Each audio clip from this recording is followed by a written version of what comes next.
de cómo ha pasado, ¿vale?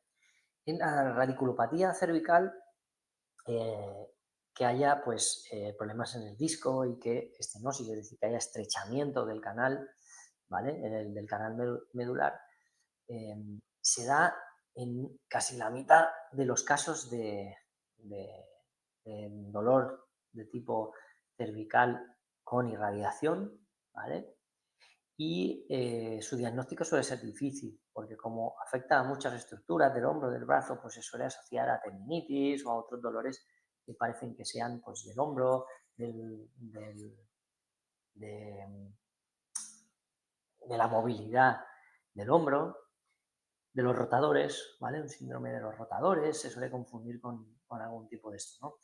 Y puede ser, es decir, no todas las radiculopatías, los dolores asociados con un dolor irradiado, no tienen por qué ser siempre por una hernia, ¿no? Sino que se puede dar también por un canal estrecho en un lateral, por alguna mala posición o degeneración del tejido, ¿vale? O inflamación, que es mucho más resolutiva a corto plazo, ¿vale? Y siempre que haya este tipo de dolor irradiado, si es de tipo disco, de tipo discal, ¿vale? Siempre se dará hacia un lado. No puede ser que duela a un lado y otros ratos duela otro, o, o a veces los dos, ¿no? Normalmente casi siempre se da solamente en un lado y siempre en el mismo lado, ¿vale? Porque el disco pues se ha roto para ese lado y hacia el otro lado pues no tiene por dónde salir, ¿vale? Cuando hablamos de radiculopatía, la radiculopatía quiere decir que hay una alteración en la parte sensitiva o motora de las raíces de los nervios, ¿vale? Hay una alteración en esa zona, ¿vale? Y cuando hablamos del término dolor radicular, aunque pudiera parecer lo mismo, se refiere a que el dolor es producido por el nervio, ¿vale? Es decir, duele el nervio. Lo otro es que duele porque el disco está apretando al nervio, ¿vale? Aunque muchas veces nos confunda, pues entender que cuando pone en términos médicos radiculopatía o eh, radiculopatía o el otro, ¿vale? Ok, seguimos adelante en cuanto a las radiculopatías por estenosis del canal lateral, ¿vale? Uno de los casos principales, es uno de los casos que estábamos comentando hace un momentito. También se da en espondilólisis, ¿vale? Que es un desplazamiento de la vértebra que se suele dar hacia anterior, que va estrechando uno de los dos canales laterales o los dos, ¿vale? Y lo que va haciendo es cambios degenerativos si no se modifica, si no se corrige de la posición, es decir, que pueda afectar a, a esos canales nerviosos, ¿vale? Esta es una de las causas principales de dolor de tipo radicular, de dolor de tipo nervioso a nivel cervical y suele darse pues, en pacientes más jóvenes y hay mucha inflamación, con lo cual suele doler bastante, ¿vale? Este genera mucho más síntomas, es mucho más molesto y mucho más doloroso que la hernia en sí, ¿vale? Y pensar que los tejidos obviamente van a intentar proteger ese desplazamiento de la vértebra, pues van a hacer, los músculos van a intentar mantener a esa vértebra para defenderse, para que no se vaya, ¿vale? Y al final, pues hay una irritación tanto por los nervios como por el músculo que acaba doliendo también y nos pueda confundir el dolor de tipo contractura, de tipo tensional y de esto. Pero es importante que si trabajamos el tejido muscular, el tejido blando y el dolor pues incluso aumenta, ¿vale? Y es más interior, más difuso, no tan localizado de palpación como podría ser un músculo, ojo, porque le estamos quitando la protección que está haciendo el músculo para mantener eso que no vaya a más, ¿vale? En cuanto al diagnóstico de las cervicobraquialgias, hemos de decir que es importante hacer los test que sean necesarios para ver cuál es el patrón de dolor, ¿no? Y si está afectando a nivel radicular del miembro superior o no, ¿vale? En la imagen del lado izquierdo vemos un tipo de compresión, ¿vale? En este caso, pues lo normal es que hagamos una compresión hacia abajo, a la vez que hacemos una inclinación más rotación de ese lado, ¿vale? Con lo cual estamos comprimiendo en este eje, estamos comprimiendo las raíces cervicales, ¿vale? Radiculares que van hacia el brazo, nivel C5, C6, C7 hasta D1. Y si aumenta el dolor, aumenta la pérdida de sensibilidad, el hormigueo, ¿vale? Pues nos está indicando que hay una afectación ahí localizada en la raíz nerviosa, ¿vale? También podemos hacer pues todos aquellos test de distracción, todos aquellos test de fuerza aquí, allí, que nos haga entender si hay afectación radicular o motor de esos músculos. Por ejemplo, el bíceps, hacemos un test de fuerza en el bíceps, en el tríceps, en los flexores de la muñeca, extensores, en los dedos, pues para ver si la función motora está afectada, ¿vale? Y si no, pues lógicamente pues deberíamos de poder interpretar, poder realizar por las pruebas que sean necesarias, como sobre todo, pues en este caso, las principales serían la resonancia magnética para ver los tejidos y también el electromiograma, que en este lo que sale es pues, pinchar en un nervio, ¿vale? Bastante molesta esta prueba, en parte de la salida hasta el final y enviar una corriente para ver si llega y si llegas con suficiente fuerza, ¿vale? La neuropatía es una de las más complejas, ¿vale? De las más severas. Tiene que ver con degeneración, tiene que ver con un proceso a largo plazo, que hay una estenosis, una compresión del nervio o incluso de la médula a través del espacio medular, ¿vale? Eh, no tiene por qué ser muy grave de entrada a pensar, pero sí que suele evolucionar de manera compleja y detectarla pues pronto pues evitaría problemas mayores a posteriori, ¿vale? Como he dicho, las manifestaciones clínicas pues son bastante severas, el dolor. Cuando hablamos del concepto de mielopatía, quiere decir con patología de lo que envuelve del tejido que envuelve al nervio, ¿vale? Que se deteriora, se inflama, se degenera por estar ahí comprimiéndolo todo el rato y al final pues hay sufrimiento nervioso en sí, ¿vale?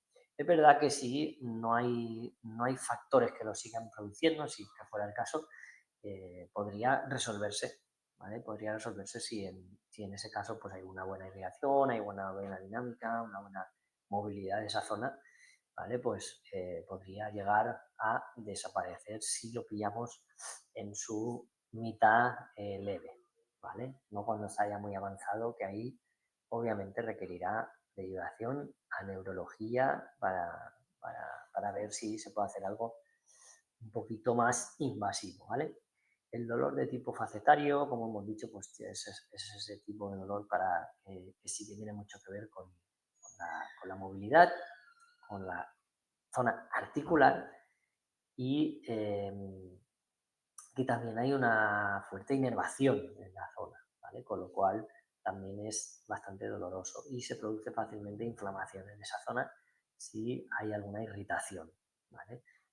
Hay un síndrome que se le llama tortícolis facetaria aguda, ¿vale? Que es aquella defensa muscular que está afectando a las carillas articulares como protección, ¿vale? Y solemos confundirla con una tortícolis de tipo puramente mecánica muscular, ¿vale?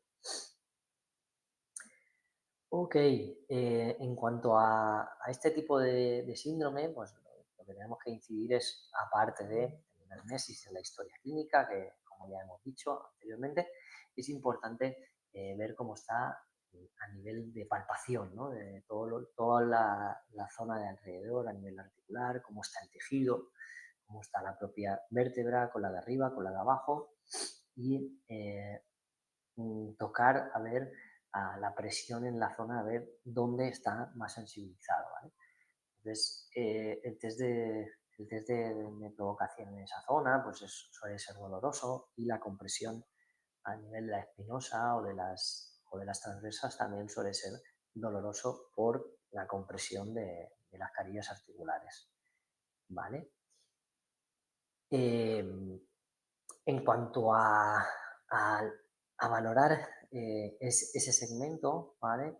Es mejor hacerlo sentado por la gran movilidad, la gran libertad que hacemos y realizar pruebas de tanto de activa como pasivo, como, como de flexión y extensión, teniendo en cuenta que las facetas articulares en la flexión se abren las carillas, ¿vale? Y en la extensión se cierran, con lo cual en la apertura deberían de alinearse, ¿vale? Aunque llegando al extremo, como estiras la cápsula articular, pues obviamente estará irritada y también dolerá, ¿no? Pero en esos primeros, la mitad de los grados hacia la flexión debería aliviarse y hacia atrás, pues conforme más atrás hay un dolor más agudo de tipo que parece que sea de tipo inflamatorio, ¿vale? Esto suele ser unilateral, no suele darse en ambos lados, sería raro, y pocas veces se da eh, asociado esto a una eh, irradiación, ¿no? Del nervio hacia los miembros superiores. Ok, pues hasta aquí la zona cervical. Ahora vamos a ver aspectos generales y de igual manera pues aquellas consecuencias que se suelen dar en la columna vertebral.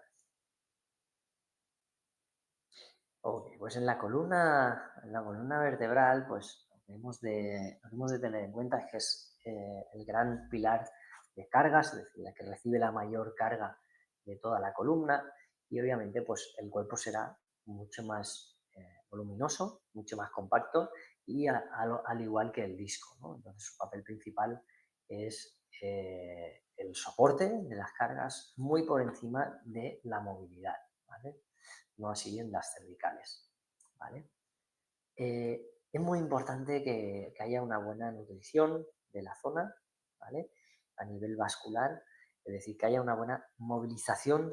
La movilización fisiológica es muy importante que se mantenga, porque si no, pues es muy fácil que haya lesión, sobre todo a nivel discal, o que se aumente la degeneración discal, ¿no? Porque si no hay una buena irrigación, con lo cual asociar siempre todos estos problemas de la movilidad o ya avanzados que haya degeneración del disco, pues con la vascularización de la zona, movilidad y también la movilidad de las vísceras, ¿vale? Que en este caso vemos cuando damos los módulos de osteopatía visceral, sobre todo las vísceras abdominales, ¿vale? Es decir, que es importante tener una buena movilidad de todas las estructuras eh, que irrigan y que comparten vascularización como las que hemos dicho en esta zona, ¿vale? En cuanto a las banderas rojas, pues son más o menos las mismas, como hemos dicho antes, y sobre todo pues aquellas asociadas también a astenia que tenga que ver con pérdida de apetito, con problemas de tipo sexual, alteraciones hormonales de la regla, estreñimiento, bueno, todo lo que tenga que ver con un tipo de dolor no mecánico que no tiene que ver con el movimiento, pero dolores que además en la anamnesis aparezcan otros síndromes o otros déficits de otras cosas, ¿vale? Más a nivel sistémico. Y cuando hablamos del disco, ¿vale? Por ejemplo, aquí, pues en esta imagen es la imagen típica de una degeneración del disco, ¿vale? Entonces vemos aquí en uno de los discos más bajos, ¿vale? Vemos una zona más negruzca, ¿vale? En esta zona, ¿vale? Aquí en la zona blanca pues es más líquido, es más acuosa, ¿vale? Y vemos aquí totalmente negro, con lo cual hay una mala vascularización en la zona que está haciendo que se degenere. Pero, como veis, no está asociada a una hernia, no está saliendo una hernia por aquí, ni hay protrusión. El disco está en su sitio, está en su lugar, mantiene altura, pero nos está dando ideas de que hay una muy mala, una muy pobre vascularización, ¿vale? Y esto tenemos que tenerlo muy en cuenta, ¿vale? Eh, como siempre, pues como ya hemos dicho a nivel cervical, el dolor en la zona lumbar o irradiado no tiene por qué ser dolor de tipo discal, no tiene por qué haber un disco, una hernia, una protusión, ¿vale? Pero sí que el disco pues suele doler, pero sobre todo el dolor suele ser crónico, ¿vale? Causas repetitivas, como el disco pues se degenera, se acaba rompiendo, pero más por un problema mecánico de largo plazo o a nivel de vascularización, ¿vale? Una vez se ha roto, pues puede dar lugar a que salga el disco hacia afuera, que se abombe, como en caso de una protección, o que se extruya o que haya un prolapso que salga hacia afuera, como en el caso de una hernia, y pueda afectar a las estructuras, el nervio u otras que estén por ahí alrededor. ¿Vale?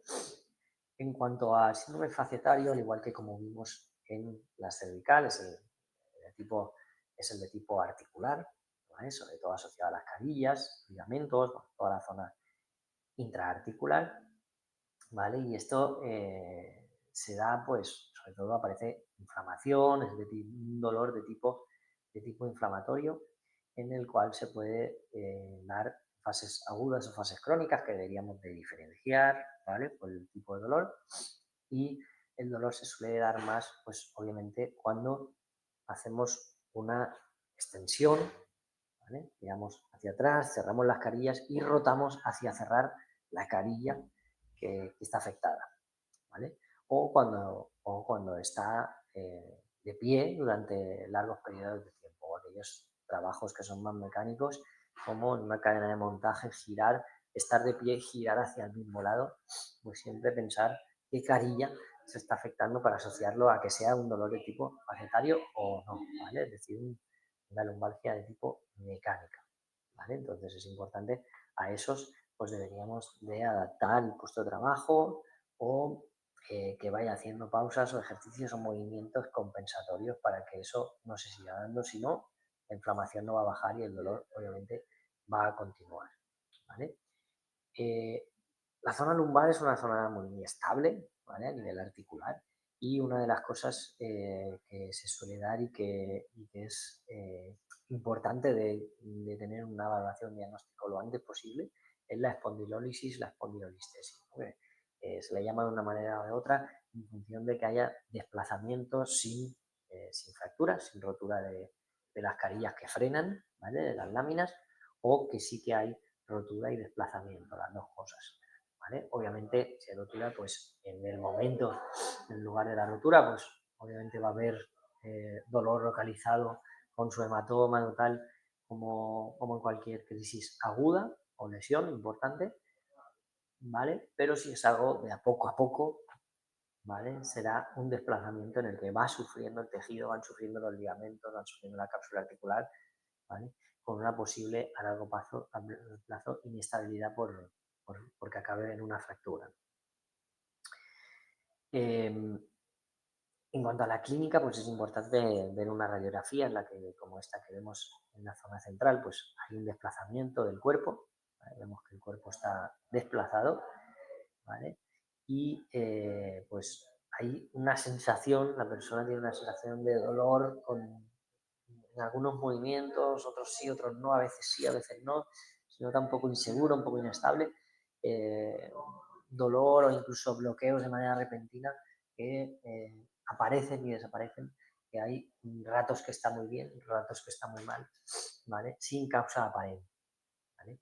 Y aquí pues lo importante, lo que sería grabado es cuando asociar esto a una estenosis del canal medular, en el cual pues pudiera estrechar el canal medular, los nervios, y esto sí que sería una clínica de mayor gravedad, ¿vale?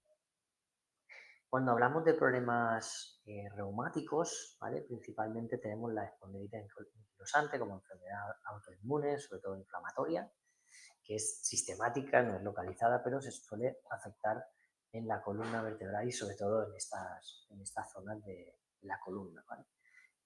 Se suele dar más en hombres jóvenes, que el dolor aparece por la noche o incluso que te despiertas sin venir a cuento, que suele tener rectificada la columna lumbar, poca curva o incluso la curva es contraria, y se asocia a problemas en la rodilla o en la articulación de la rodilla, por ejemplo, tendón rotuliano o en el tobillo, sobre todo en el tendón de Aquiles, por tratar de compensar la postura, ¿no? O tratar de proteger la postura del cuerpo hacia adelante por la rectificación de la columna lumbar, ¿vale? Y en el caso de la osteoporosis, pues es la pérdida de masa ósea a nivel de los cuerpos vertebrales, ¿vale? Sobre todo los bajos, el 4, el 5, y esto pues se suele dar, se da de manera natural, con la edad se va perdiendo la densidad ósea, pero se suele dar de manera más acentuada en mujeres en la menopausia, tras la menopausia, ¿vale? Por ese cambio hormonal. Y en todas aquellas personas pues que fumen mucho, que tomen alcohol, drogas, pues que haya esos tóxicos de manera menuda que puedan afectar a, al- a a déficit de la masa ósea, como también puede dar por problemas de vitamina D o problemas asociados de esta con el calcio, ¿vale? Si hay espondilitis o alguna otra enfermedad de tipo sistémica, de tipo inflamatorio, pues obviamente favorece la degeneración, favorece que la osteoporosis se dé mucho más antes, ¿no? Eh, Normalmente pues se debería hacer una prueba a partir después de la menopausia, pues se debería hacer la densitometría para medir cómo está la osteoporosis, sobre todo para nosotros, para curarnos en salud, de que no haya una gran debilidad de esa zona, que sería una contraindicación de las manipulaciones directas en ese segmento, ¿vale? Tanto en cadera como en la columna lumbar baja. ¿Vale?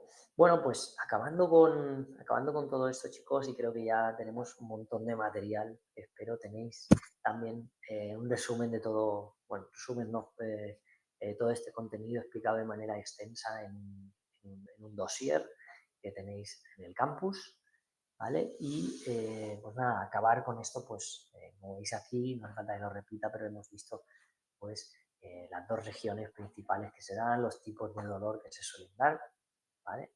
Y sobre todo, pues incidir en la anamnesis, incidir en todos los test, pruebas necesarias en la investigación, ¿no? de la persona, en la investigación sistémica del paciente de lo más integral posible para tratar de valorar, ¿eh? Cómo está y cuál es el abordaje más adecuado en cada uno de los casos. ¿Vale? Pues nada, chicos, con esto concluimos. Nos vemos muy pronto, ¿vale? Deseando que llegue el día en que nos volvamos a ver en clase. Y nada, un abrazo a todos, espero que os sirva y ver el vídeo tantas veces como necesitéis, porque yo he ido bastante rápido en la explicación para no alargar el vídeo demasiado. Aún así, han sido cerca de una hora. ¿Vale? Entonces, nada, un abrazo a todos, nos vemos a tope, osteopetomanía. Hasta luego.